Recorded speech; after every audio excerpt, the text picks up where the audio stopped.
osoo waan hojjenne osoo waan tokko hin baasne takkaa dadhabdanii beekta. Humni kee laaffatee beeka gaafa hojiitti ol kaatus ta'ee gaafa karaa deemtu. Dadhabbiin hamaan sitti dhaga'ame beeka akkasumattiin jechuudha. Akkasumallee afaan kee ganama hoggaa irraa kaatu si hadhaa'ee beeka. Akkasumallee deemiti afurri kee si foolee beeka.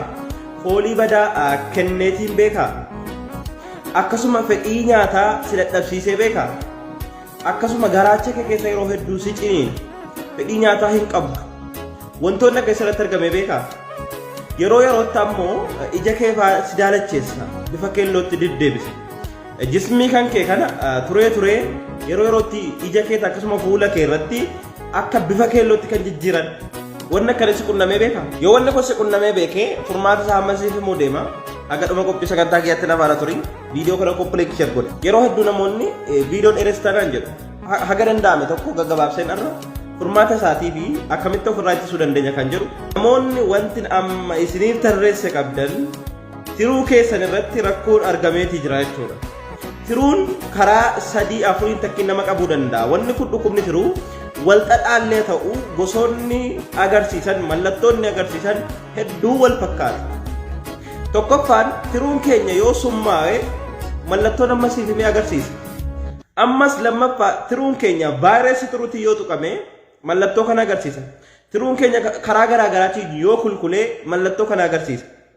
Keessumaa ciniinnaa garaa, keessumaa ija namatti daalacheessu, bifti namaa kun qayyaramu, bifa dhukkuba simbiraa jedhanii fudhatu hawaasni. Garuu kun dhukkuba simbiraa wanti jedhamu addadha kanarraa kanallee miti jechuudha. Dhukkuba simbiraa wanti jedhamu inuma iyyuu hin jiru jechuudha.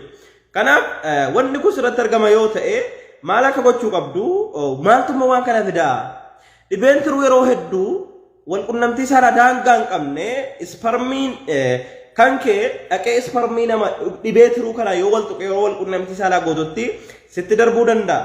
Namoota dhibee kana qabaniin dhiigni isaanii dhiiga kan kee yoo tuqe yeroo hedduu ogeessa nama dhibee tiruu qabu yaaluu irratti wanni kun ni argama itti darbaa jechuudha.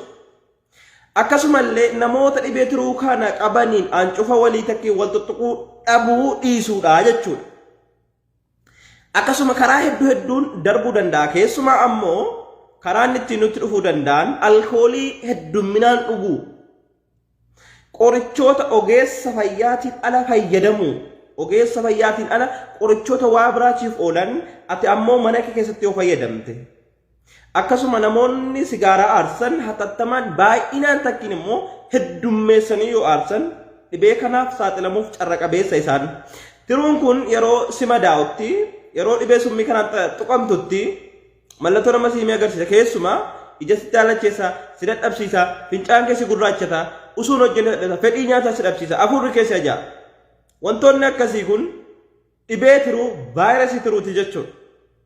Mana kee teessee bifa kamiin qulqulleeffachuu dandeessa? Vaayirasii tiruu. Hundee diimaa qopheeffatta. Hundee diimaa takkiin ammoo qayyasirii. Juusaa qayyasirii ganama dhugda. Kubbaayyaa takka. Akkasuma loomii bishaan waliin kubbaayyaa takka dhugda. Waan kana adda kutiin fayyadamii irraa jijjiiramta. Tarii namoonni of shakkii qabdan dhiiga keessan maramarsiisaa galatoomaa.